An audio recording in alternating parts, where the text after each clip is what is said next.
is a signal to the world that we are open for business.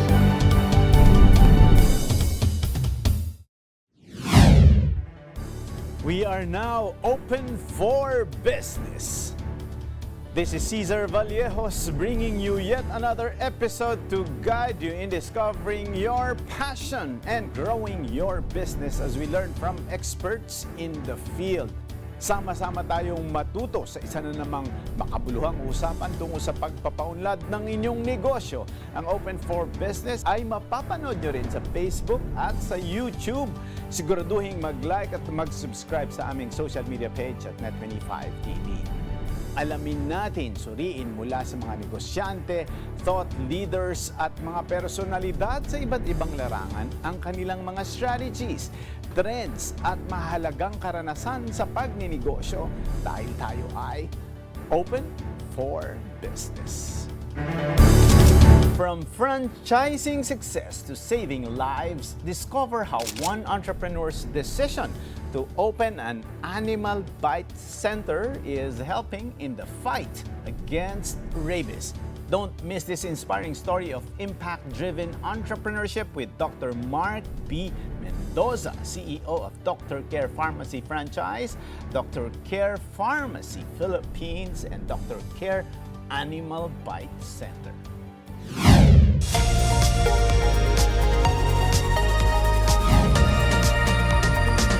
I'm Jamie Harrell bringing you business news and information here on Open for Business. Investment approvals beat government targets. Target investment approvals were surpassed by the Board of Investments, also known as BOI, and the Philippine Economic Zone Authority, also known as PEZA, paving the way for more attractive economic prospects for the Philippines. The BOI closed 2024 with investment pledges of 1.62 trillion pesos from its 1.5 trillion target by the end of last year. PEZA had a robust 2024, surpassing its target approvals of 200 billion pesos with 214.18 billion pesos investments. Both investment promotion agencies noted a robust foreign direct investments record. Non-tax revenues surged 45.6% in November. The Department of Finance, also known as DOF, announced that it has recorded a 45.6% increase in non-tax revenues to 555.30 billion pesos as of November 2024 over the same period last year. According to Finance Chief Ralph Recto, the latest data is the highest non-tax revenue collected for the year. For the full year projection, the DOF targeted 606.6 billion pesos, the highest forecast for non-tax revenue ever made. Recto added that the government needed to raise revenues through various means, such as remittances on dividends from government-owned and controlled corporations to 75% from the previous 50%. The revenue is aimed at helping the government fund services it needs to deliver, including healthcare, education, food security, social protection, and national security. Now, still on finance matters, DOF to raise 73% of the national budget for 2025. The Department of Finance is rolling up its sleeves as 73% or 4.62 trillion pesos of the national budget, amounting to 6.326 trillion pesos, must be covered by national funds, said Finance Secretary Ralph Recto. Recto further said that the government will be spending an average of 17.33 billion pesos per day, with 12.72 billion pesos of that to be funded by tax collection and non-tax revenues. As such, the agency will try to surpass revenue targets to raise more resources. And that's the business roundup for this week. I'm Jamie Harrell for Open for Business.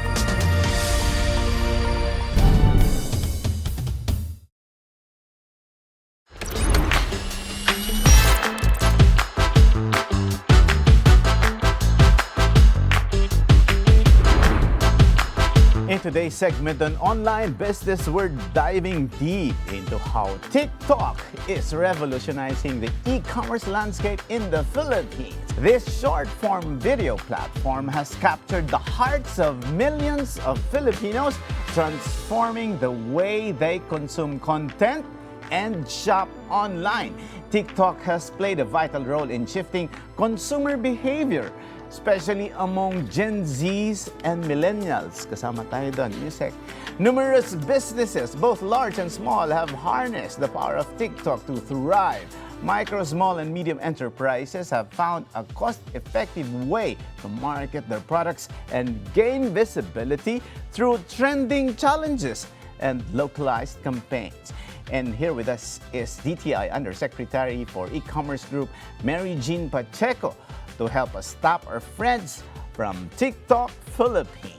Tama ka, of course, CRV, lalo na, according pala to Statista, when we did a little bit of research, the Philippines, maybe our guests will confirm this later, but according to research, 72.9% of population aged 18 and older use this very popular social video app as of July 2024. This massive user base has created a fertile ground for e-commerce with TikTok's unique blend of entertainment and shopping. So from viral challenges to influencer partnerships, talaga namang businesses are leveraging the platform to reach a wider audience and drive sales.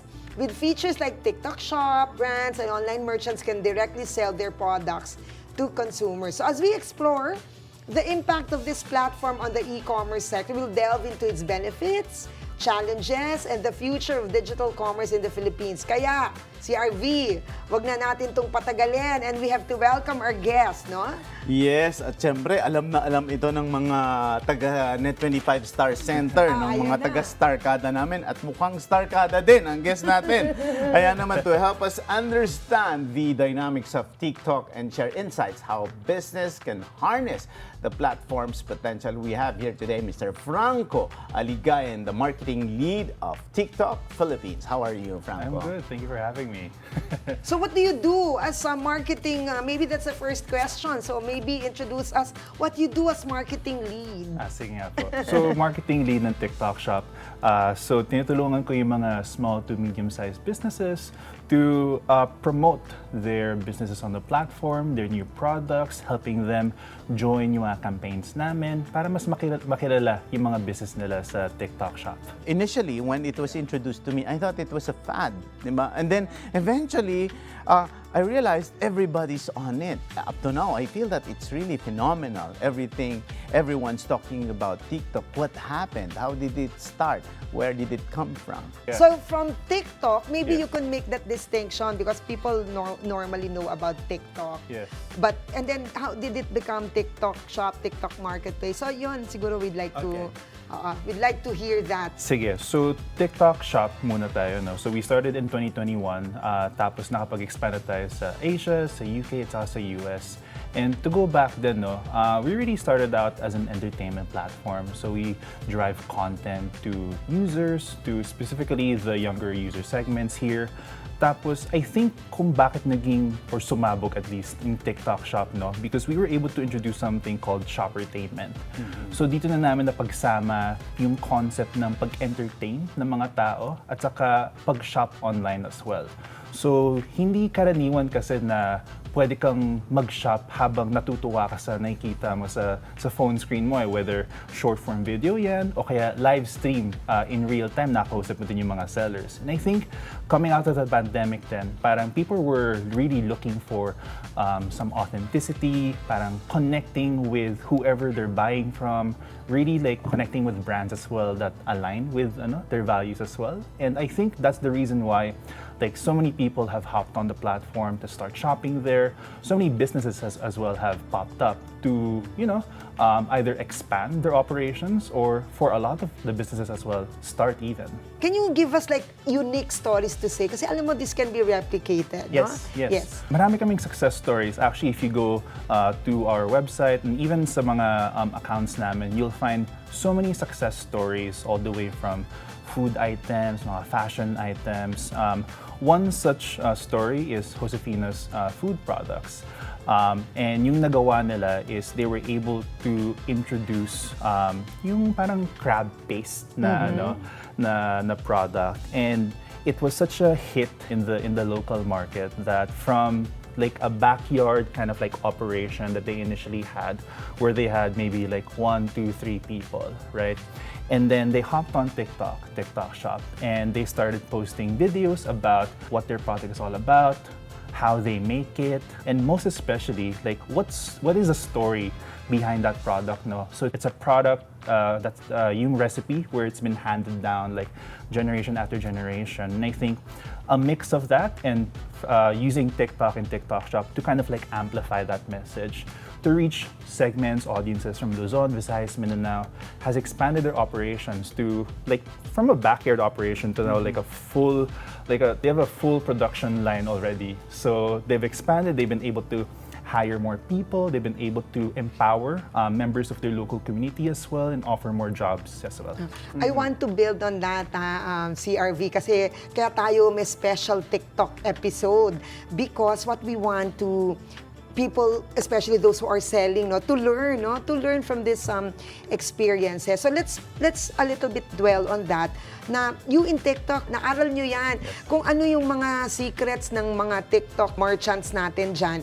Sino yung mga successful, ano yung mga specific characteristics nila. And you actually dwelled already on one, which I often hear, no, when they talk about it. Yung sinasabi mong they create a story, no? It's not like nag-picture sila ng product. Ito po ang produkto ko, bumili po kayo ng aking, ano yung produkto natin. It's not just like that. So maybe can you sort of dwell and then really articulate some points na kung kayo po ay magbebenta online and you will use this kind of a platform, what are the effective ways to do it based on what you've seen? So say, for example, you have a story where you have a recipe passed down from generation to generation.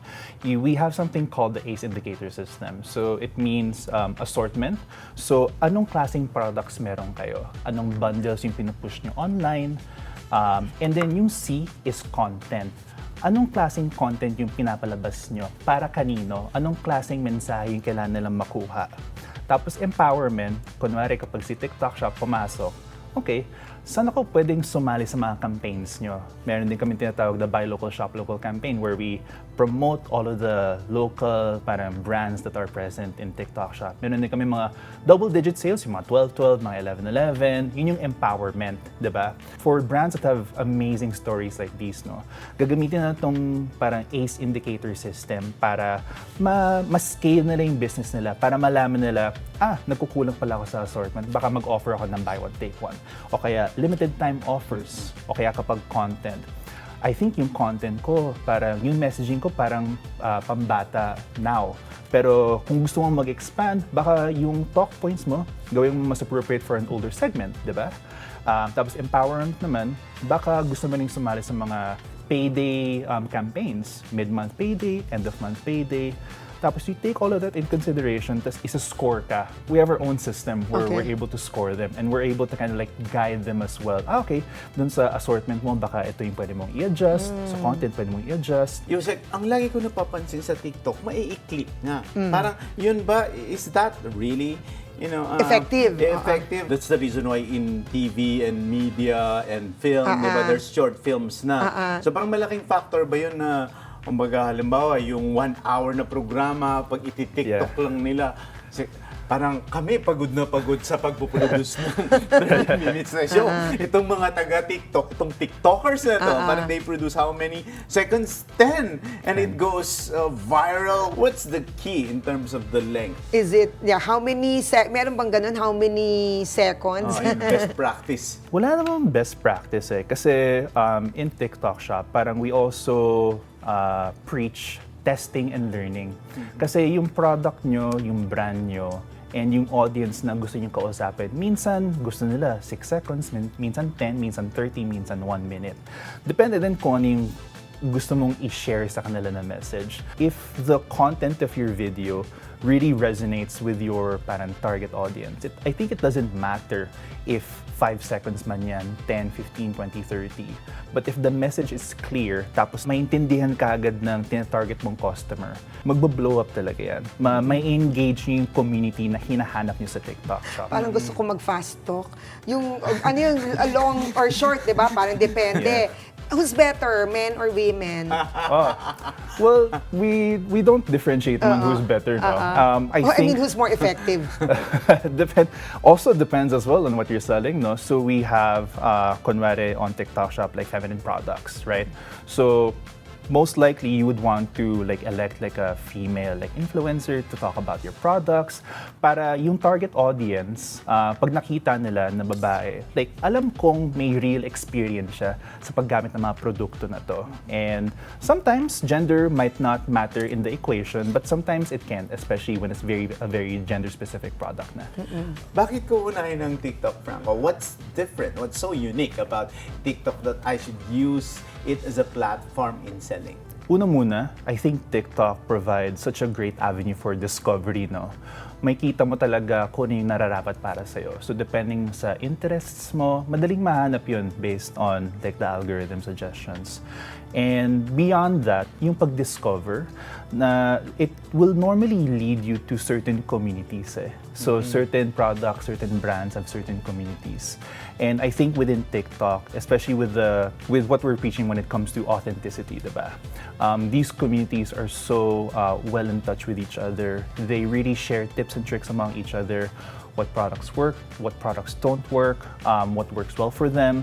And I think if you're a new business trying to capture or at least reach a new community or a specific community, TikTok is the best way to do that because it leads you right to them. As long as you follow the tools, the tips that we offer as well, you'll be able to find those communities really quickly. So pagdating sa pag-sign up, it's as easy as like going to the seller center and registering your business. And depending on the kind of products that you will sell, you will have to submit certain parang certifications as Gusto well. natin yan sa internet transactions. Yeah. So if So pasado ito. Dapat, oo. if you are in certain categories, Yes. kunwari, anything that's applied or ingested will normally have like an FDA approval That's right. needed. So it depends on the categories, and there really is no fee for you to sign up. Okay. So you can start as quickly as today. You register, you submit all your documents, you list your products, and you're good to go. Okay. Yeah. Parang there are a lot of pain points Yeah. as we now delve into this new type of platform. This is quite dynamic and Dynamic. so Ever-changing, can you tell us, can you share what are the pain points that you usually With the pain points, the common pain points, so normally it will come into when they onboard on the platform. There are common questions regarding like how to set up a proper live stream or an effective live stream, how to create an effective short form video, or maybe even like what is the best practice for listing your products on TikTok Shop so it can be discovered easily. And with that, and I think we've also partnered with DTI. No? Yeah. So we have workshops, we have partnerships with DTI, we have partnerships with Go Negosyo as well, and also internally we have TikTok Shop Business School and TikTok Shop Academy, Yun, yan. where we offer workshops, training, education for these common pain points. Because like as you said, the landscape is really ever changing. The requirements as well to do business online are also like changing all the time. Right. So we want to be able to ensure that we equip these like already existing either merchants or budding or want to be entrepreneurs now, so that when they come on the platform, they're ready to go live, they're ready to post short video content, they're also ready with their listings, their best pricing, all of that. Assuming Yeah, for there's your complaints redress. or assuming they would have complaints, Right. where Yeah. would they go? We have a dispute resolution system, Good. so Yeah, they great. can go directly onto our website as well and report any gaps when it Right. comes to their purchases as well. And then we also have representatives that are available to help intervene. Thank you so much for joining us today, Mr. Franco Aliga and of TikTok, and for your sharing valuable insights on how TikTok is shaping the future of e-commerce. our episodes, no, talaga namang we would like really to see that we have our friends of e-commerce, no, who are with us always, no. You never disappoint us. You're here. I do a special Thank shout you. out to Pichi. Pichi, hello. Thank you so much for accommodating our request. Nagpapasalamat po talaga kami, no, sa mga friends namin sa e-commerce ecosystem na sumusuporta at just one call away, no? Lalo na tuwing nag-i-invite kami. So, mas lalo pong dumarami at marami rin pong kaalaman natin sa e-commerce dahil po sa ating mga practitioners. Panatilihin po nating tumutok sa online business at open for business. Patuloy po kaming magdadala at magbabalita sa inyo ng latest trends, initiatives, and helpful information para mo papalago ang inyong online businesses. Bukod dito, hindi rin po namin kayo mapapabayaan because we understand na tayo pong lahat ay consumers. So we're also here to protect consumer rights. Maraming salamat, Yusek Jean. Today's discussion has shown us just how powerful technology can be in driving e-commerce growth, from boosting brand visibility to revolutionizing the shopping experience.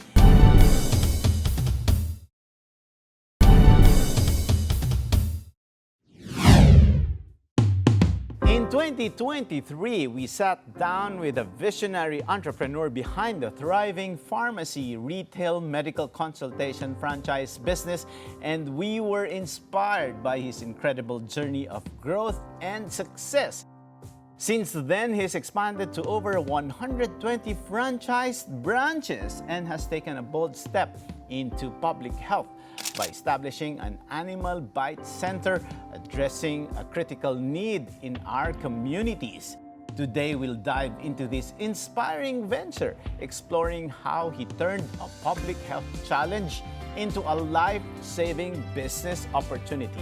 Let's welcome back to the show Dr. Mark Mendoza, CEO of Dr. Care Pharmacy, Dr. Care Pharmacy Philippines, and Dr. Care Animal Bite Center as we talk about diversifying for community impact and the story behind this remarkable endeavor. Welcome back to Open for Business, Dr. Mark. Yes, thank you for the opportunity to be here and sharing this time with you. It's a pleasure to be here. Papasalamat po kami kasi nagbabalik po kayo. At Open for Business features the growth also of the success of the business.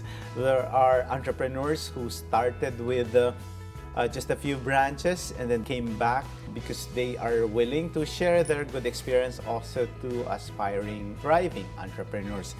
Isa na po kayo doon, Doctor. From 50, naging 120. Ano na ba yung latest count at paano nangyari yon? Maliban siyempre sa ipinalabas kayo dito sa Open for Business. It has been a tremendous year for us. The Dr. Care Pharmacy has scaled up to a strong 150 branches of pharmacy nationwide. We are still the fastest growing pharmacy retail brand in the country. For our Dr. Care Animal Bite Center, we have scaled up to 40 branches of Animal Bite Center in the country nationwide. We are considered as the largest privately owned Animal Bite Center in the country. This is possible with the help of a competent team that we have. So nag-scale up kami in a number that is unprecedented. Actually, hindi nga namin i-expect na ganun kabilis because nakita namin there is a demand, especially with Animal Bite Center. Ang nangyari kasi dyan, no, during that time, nag-ooperate na kasi kami 13 years as Animal Bite Center. 2 years ago, meron na nagsabi sa amin na, why don't you put up a franchise for Animal Bite Center? So, ang nangyari is, out of the consultations, legal consultations, kung pwede ba franchisable ba ang isang Animal Bite Center in a franchise system. So, after franchise development and consultation, nakita namin na pwede. So, we are having this first original concept po ito ng Dr. Care Animal Bite Center na binibigay natin. Because there is the need, we have identified a gap in the market, and that's why we are doing this business and sharing it with other healthcare professionals like doctors and nurses who are working with us. Doctor, that's amazing, and thank you very much for sharing this experience. Pero Doc, nakakatakot yung mga reports na nababasa namin. Like say, speaking of rabies, we hear a lot of deaths also. So far with the research that we saw in the Philippines, there are about 250 to 300 deaths every year. At karamihan po ito mga bata.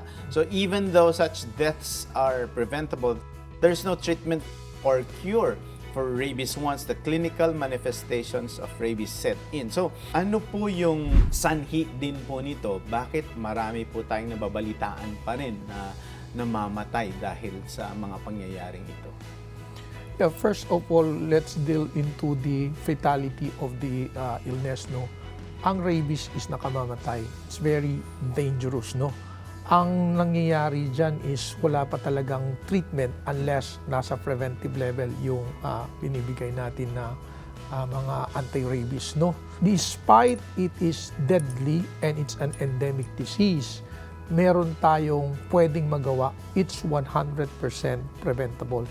Kaya binibigay natin yung mga anti-rabies, no?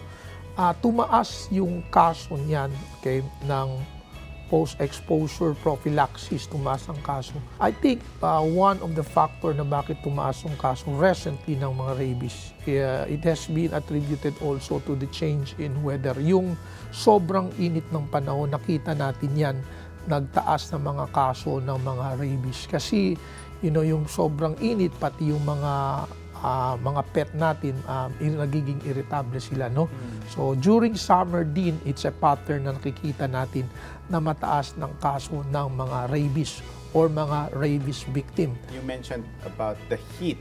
So, the heat makes the pets irritable. And then, that's a time na parang, since they're irritable, parang doon sila nangangagat or may impact yung heat doon sa... Yeah, yung dating mga cases na mga provoked cases, we will see cases na unprovoked. Bigla-bigla na lang sila kumakagat because they are uncomfortable, okay? Because of the change in weather. So, nakikita natin yan, no? So, dati yung mga cases natin ay provoke yung mga bite. Ngayon, even unprovoked, bigla na lang sila kumakagat for no reasons at all. Okay? So, yun ang nangyayari, no? Nakita din natin na tumaas ang cases ng mga rabies, no, dito sa Pilipinas. Okay? Ang animal bite victim is around 1.6, 1.8. Okay? It can reach to as high as 2 million. No? Kasi nakita natin marami na ngayon ang merong mga pet ownership. No? So pet ownership. There are around 20 million dog owners and 8 million cat owners. An overall of around 28 million owners of pets in the country. So with this na meron through the drive, the rabies campaign, education campaign on rabies awareness, nalalaman din nila na kailangan pala pwedeng magbigay ng anti-rabies kahit hindi pa sila nakakagat. So there are two levels of treatment for rabies. One is the pre-exposure prophylaxis and the other one is the post-exposure prophylaxis. Let me just clear things out, no? Yung post-exposure prophylaxis, binibigay ito sa tao kung saan nakagat na at merong exposure, kaya post-exposure. Yung pre-exposure naman is given to those na hindi pa nakagat pero at a higher risk of developing rabies because they are exposed to the offending agent, which is the pet, dogs and cat. Okay?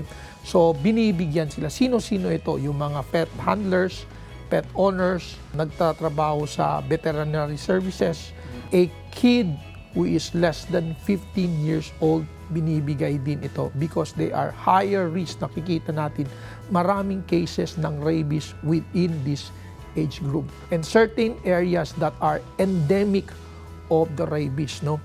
In our country, the Central Luzon and the Calabar Zone area are areas with high endemicity of rabies.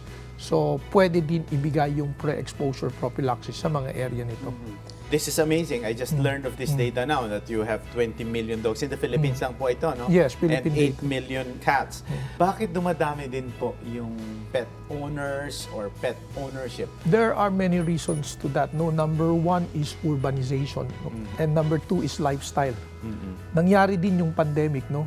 Merong pet therapy na tinatawag, no? So, nagkaroon ng maraming pet ownership because of that. They find comfort having pet in the house, no? Yung iba naman, yung lifestyle nila, kasi yung mga pet owners usually may mga breed, katulad ng dog. So sa highly urbanized area, tumaas din ang middle class natin at meron silang mga disposable income, nagkakaroon sila ng pet ownership. No? The pet care market din ay mataas din ang revenues ng pet market niyan. No? Kaya ang dami din mga veterinary services na nag-o-offer. So Doc, habang tumataas yung pets and pet owners, that's good for your business kasi it's not only something that's profitable but it is also public service kasi siyempre habang tumataas yung bilang ng mga pets natin, tumataas din yung risk ng rabies cases. So mas dapat maraming animal bite centers. So yun po ba yung nag-drive sa inyo, to establish more branches? Yeah, you mentioned the word risk, no? Maganda yun. Nagtayo tayo ng maraming animal bite center because for one, kulang. There are only around 500 to 600 licensed animal bite center in the country. Most of these are owned by the government. Okay? Recently, pumunta kami sa Cagayan de Oro and we see the patient profile. They come as far as Manolo Fortich, which is Bukidnon, and as far as Misamis Oriental. So doon pa lang makikita mo na hindi lang pala kailangan ng Cagayan de Oro ang animal bite service, galing pa sa ibang location ang mga pumupunta doon. I used to work in a government hospital sa Limay. Doon ako sa Limay, Limay Bataan. Limay Bataan. Okay. Kung meron tayong cases ng animal bite, even then, kailangan pang pumunta ito ngayon sa Balanga, from Limay to Balanga, Bataan. No? So, on and on, data shows to us na kailangan talaga in the municipality para hindi na sila pumupunta. Para easy access na. For example naman, another one is sa Lucena City. Sa Lucena City, ang mga patient profile are coming from Quezon Province pa. So nakikita natin may problem dyan. Meron din kaming isang branch sa Doctor Care ABC Tiaong kung saan pupunta ngayon ang mga pasyente na kagat ng aso at pusa at pupunta sila sa isang government facility, rural health unit. Merong consultation pero walang bakuna available. So china-channel ngayon sa privately owned animal bite center, which is Doctor Care. So makikita natin, nasa serbisyohan natin because we have placed our animal bite in a very strategic location. Now, kung titingnan natin ang Philippine populations and Philippine pet ownership, no, na tumataas compared to the number of animal bites na itinatayo, ay kulang na kulang pa ito. Ang usual ang animal bite ay animal bite treatment hospital. Nasa hospital. Okay? Ngayon, ang ginagawa natin, Doctor Care Animal Bite Center, outside the hospital ang ginagawa natin. What is the critical period po ba na kapag nakagat ka na ng aso, halimbawa, gaano dapat katagal madalas sa ospital o sa animal bite center para hindi na kumalat yung, how do you say it, infection? All right. The thing you are referring to is the incubation period. The time when the patient has been exposed to the rabies, to the time it has presented with the symptoms of the complications of the rabies. Now, it is variable. We have cases within 48 hours, the patient already manifested the disease, rabies encephalitis or rabies complications. No, there are also cases after 7 years doon pa lang nagmamanifest. So, so as variable. early as 48 hours to 7 years. Yes po. I Kagaya see. din ng tetanus. What's your immediate reaction? So dapat ideally, like say, kung nakagat ka na, huwag mo nang hintayin na mag-manifest yung mga symptoms, Exactly. tama? 'Di ba? Pag nakagat ka na, why do you have to wait for the manifestation? Like say, ano po ba yung mga manifestations no, na medyo kumalat na yung rabies? Well, one is photophobia, takot sa ilaw. Nagkakaroon kasi ng laryngeal spasm, so nahihirapan huminga, konting hangin lang. ay nakatatakot sa hangin, no? So those are complications na naapekto na ng utak niya, brain. namamaga na yung utak niya. I see. So what we do is to isolate the patient, no? And then hintayin na lang mamamatay ng pasyente kasi wala naman Walang gamot. gamot na doon. I no? see. So speaking of gamot, Doctor, nabanggit mo na kanina may pre and post. At kanino dapat ibigay yon? So, the pre-exposure prophylaxis, ito ang ginagawa ngayon ng campaign ng Dr. Care. No? We want to be a center with high utilization rate for pre-exposure prophylaxis through proper rabies awareness educational campaign. Yun ang ginagawa natin. Of course, we save life and then rapid din ang in the end doon. No? So Now, sino here- po ang dapat Right. makakuha nito? Right. Those that are high risk of contracting rabies even without the bite or the scratches. Katulad ng sinabi ko, pet handlers, Okay. those who are working in veterinary services, those who belong to the less than 15 years old group, those that are in the endemic populations such as Calabar Zone and Central Luzon, no? Pampanga, Bulacan, mataas ng rabies dyan. So, pwede silang mag-pre-exposure prophylaxis. And the treatment cost for pre-exposure prophylaxis is lesser compared to that of post-exposure prophylaxis. Usually sa government hospital, sasabihin, wala kami for pre-exposure prophylaxis. For post-exposure prophylaxis lang. Yung nakagat lang ang pupunta dapat sa amin. So saan sila pupunta? Doon sa privately owned animal bite center. Kasi doon lang ang provide. Kasi yung mga hospital, sila yung post-exposure. Exactly. Post-exposure lang sila Sa or hospitals. Sa hospital. Oo. Wala silang accommodation for pre-exposure treatment. I see. Puntahan naman natin yung post-exposure prophylaxis. So, ito naman, nakagat ka na. Yes. Dr. Care, Dr. Mark, has established a lot of animal bite centers. So, you can do both pre-exposure and post-exposure post-exposure. prophylaxis. Yes. So, ano naman po ang pagkakaiba ng procedure na yon sa post? The same process din, pupunta doon yung pasyente, titingnan yung sugat, ika-categorize. So may algorithm na pinapalo niyan, ika-categorize yung treatment plan sa kanya, whether category 1, category 2, or category 3 post-exposure prophylaxis. Ang difference doon, yung category 1, hindi mo na kailangan ng vaccine, observations, and education lang. Yung category 2, you need anti-tetano, anti-rabies, no? Anti-rabies yung active post-exposure prophylaxis anti-rabies. Yung category 3 naman, okay, deeper bite yun at kailangan mo noon ng ERIG, no? Yung active at saka yung passive immunization of anti-rabies binibigay. So, ang mangyayari niyan is mas mahal yung category 3 kaysa sa category 2. So, those are the treatment options, the treatment plan na meron tayo per patient. And then the patient will be given immunization card. Okay? It must be properly documented. Okay? At saka babalik siya sa day na yon. For example, day 0, day 3, day 7, day 14, day 28 para maibigay at makumpleto yung bakuna. Otherwise, kung hindi niya nakumpleto, pwede maging treatment failure, defaulter yung pasyente. Ang gusto natin is high utilization at high compliance to the treatment plan.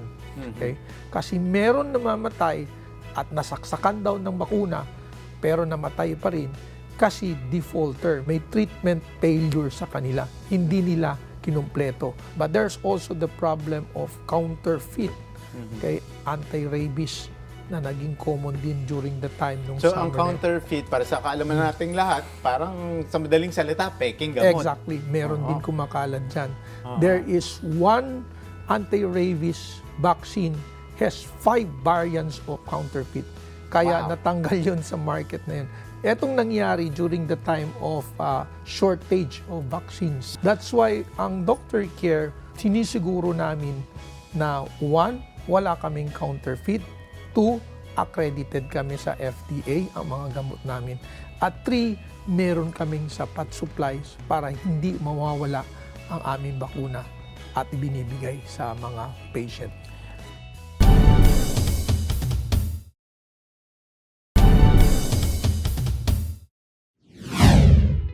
Ano po ba yung morbidity rate pagdating sa mga nakakagat ng mga animals? The morbidity is around 1.8 to 2 million animal bite victim. The mortality is 100%. Out from that, meron tayo around 250, 300 to 400 ang death. Ang gusto ngayon ng ating gobyerno, eradicate rabies death to zero by 2030. And we are part of the solution. Okay? We are part of their strategic plan. Naka-label kami doon as private NGO. So we are part of this drive to put the number of deaths from animal bite or rabies to zero.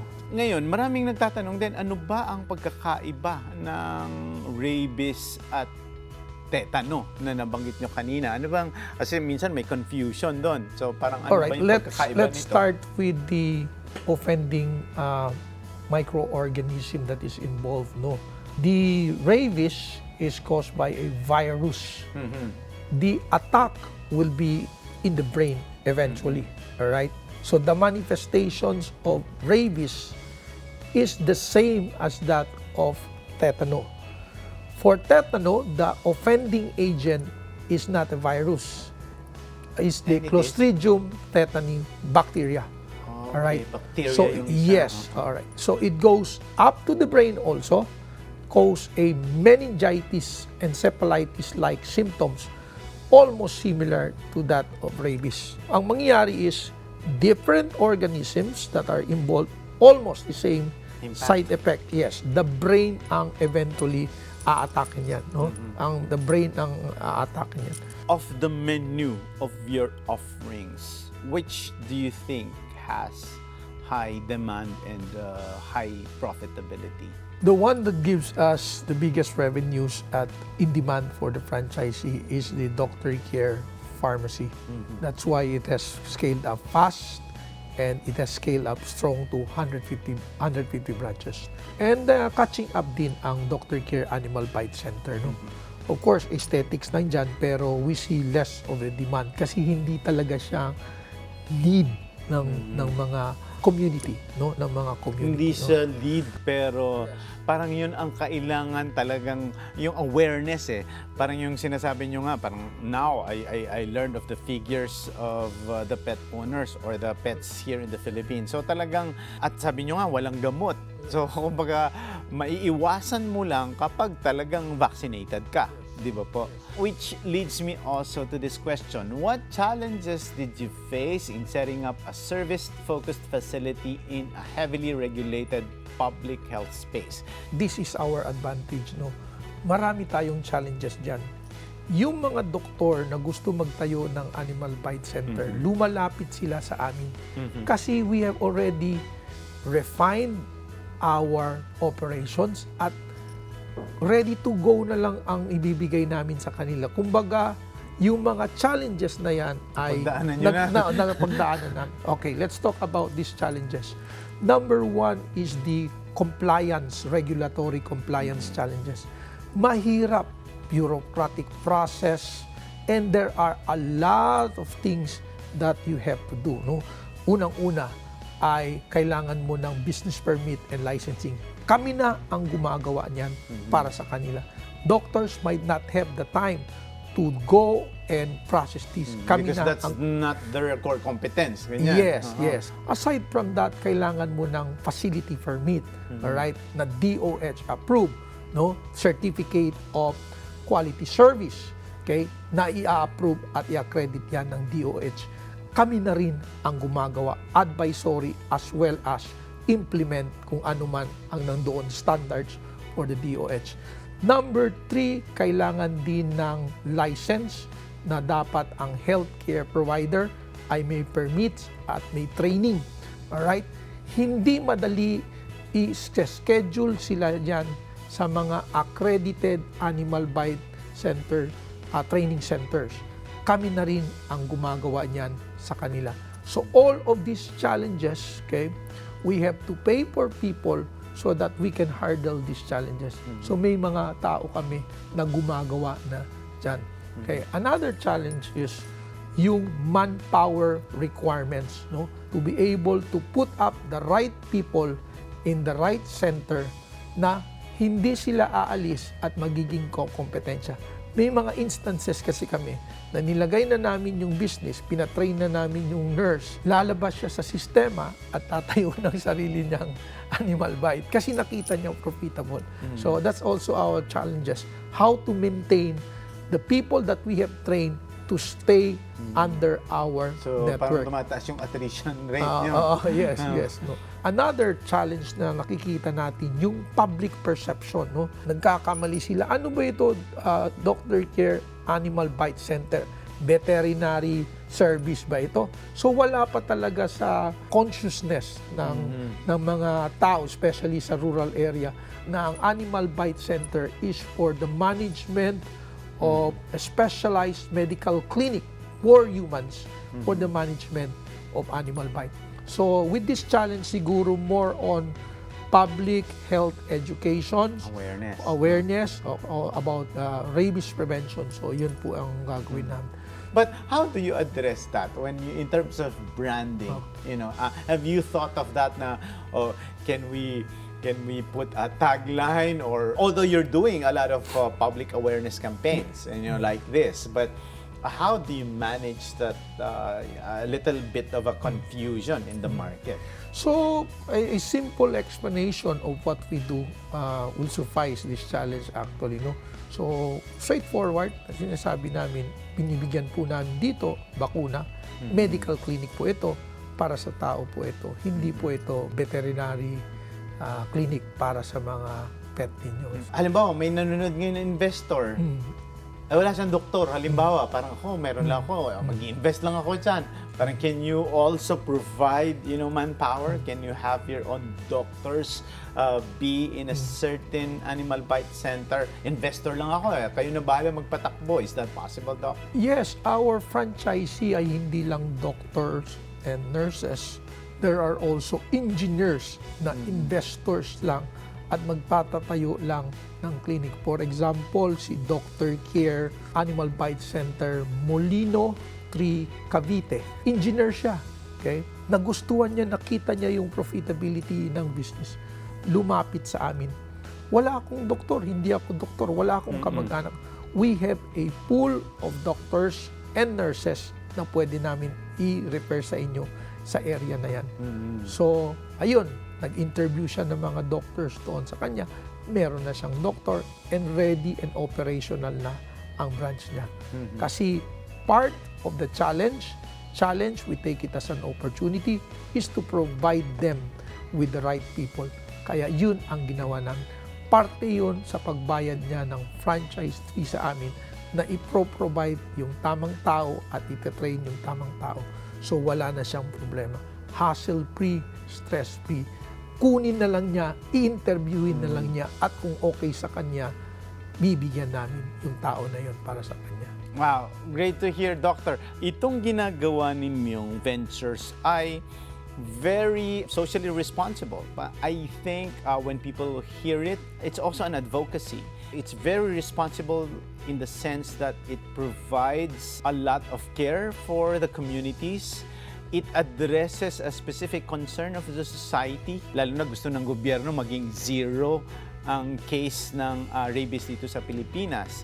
How do you balance this advocacy or socially impactful venture into your business infrastructure so that other entrepreneurs would venture into the same kind of business? Yeah, maganda kasi pag meron kang isang negosyo na may social responsibility or merong societal impact. When you run this kind of business, it makes you happier. Kasi you are for passion first before profit. You are there for more impact rather than income. So, ganun ang gusto ko matuto ng mga bagong negosyante, no? Hindi tayo usually na ibig sabihin papapasok ka sa isang negosyo na socially responsible or may mga societal impact yung mga negosyo mo ay hindi yan profitable. In fact, these are the kind of business that makes profit because this kind of business are also highly regulated katulad nga yung mga business natin. No? Yun din ang advice ko sa mga pumapasok sa mga negosyo lalo na sa healthcare industry. No? We are here to also help the government, okay, with their initiative to solve healthcare problems. The healthcare delivery system of the Philippines, okay, has a lot of problems and we are partnered in solving this problem. We are here for the long run and we are embedded into the fabric of helping, okay, helping the healthcare delivery system to fit for the 21st century. And that's why Doctor Care exists. For your final message, Doctor, if you can address two audiences. The first one would be for the responsible pet owners. Bakit sila kailangan pumunta sa animal bite centers? At siguro yung tip nyo naman sa mga entrepreneurs or investors or the public, why they should invest in animal bite centers. Why do you need to invest in animal bite center? First of all, it's profitability. Okay?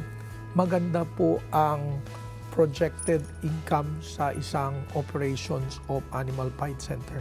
There is a demand considering the pet market is also increasing. The pet care market is also increasing. There is also an increased need for protections, human protections against rabies. Mabilis po ang return of investment when you do a animal bite center. And it must be doctor care because we are the leaders in the animal bite center establishment nowadays. Like I said, we are a privately owned largest animal bite center in the country with 13 years of experience. And for the pet owners po? We will be coming to your home. We have a campaign. We'll start it in Cagayan de Oro. Mismong Doctor Care kakatok sa inyo at ipapaliwanag sa inyo ang programa kung bakit dapat may pre-exposure prophylaxis kung may pet kayo. At may kasama pang libreng shot nito para makompleto nyo.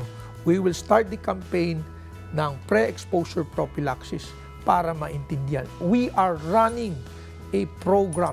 We will start in Cagayan de Oro na kakatok sa inyong bahay. Kung meron po kayong pet owner, ay kami po ay nagbibigay ng serbisyo for pre-exposure prophylaxis. Doon po makikita natin na tataas ang utilization ng rate ng pre-exposure. Yan po ang magbibigay din sa inyo ng safety level na pwede maglaro ang mga bata nyo sa mga pet nila kahit na hindi nila sabihin na kagat sila or may scratch na sila kasi protektado na po sila dahil binigyan na ng pre-exposure. Wouldn't it be nice to have a home that is free from rabies transmission? Kaya mas maganda po, protektado po ang bahay na may pet at may pre-exposure ang mga pet owners. That has been a great reminder to all our viewers from Dr. Mark Mendoza on the diversification with impact, growing a business that serves the community. Maraming salamat, Dr. Mark. And should our audiences want to connect to you, how and where would they get in touch with? Ang sales and marketing team po namin ay very busy sa social media. We are very busy with our marketing sa social media, especially sa Meta, no? So there are contact details doon about our franchise, so you can call them anytime po, no? Doctor Care Pharmacy Philippines, meron pa tayong isang Facebook group now which is 10,000 members or so na Animal Bite Center, no? Na ang Doctor Care po ang admin doon. So they can contact us through that also.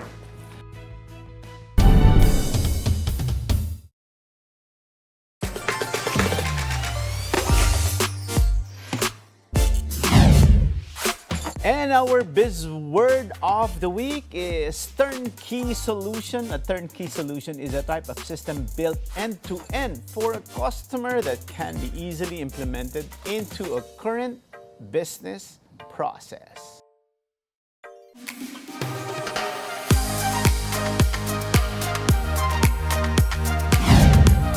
And with that, our quote of the week is from Henry Ford. He said, "A business that makes nothing but money is a poor business." Thank you so much, Dr. Mark. Maraming salamat sa mga manonood sa inyong pagsama sa amin upang tunghayan ng isang makabuluhang usapan ukol sa negosyo dito lang sa Open for Business. Hanggang sa susunod na linggo, samahan niyo kaming muli dito sa Open for Business. Catch us too on Facebook and YouTube. Like and subscribe on our social media page at Net25 TV. We will bring you more insights from industry experts, thought leaders, CEOs, and featured SMEs. Together, let us help encourage business development in the Philippines. Sharpen your business acumen, feel the pulse, and set the trend for as long as you're informed and open for business. Ito po si Cesar Vallejos. Marami pong salamat.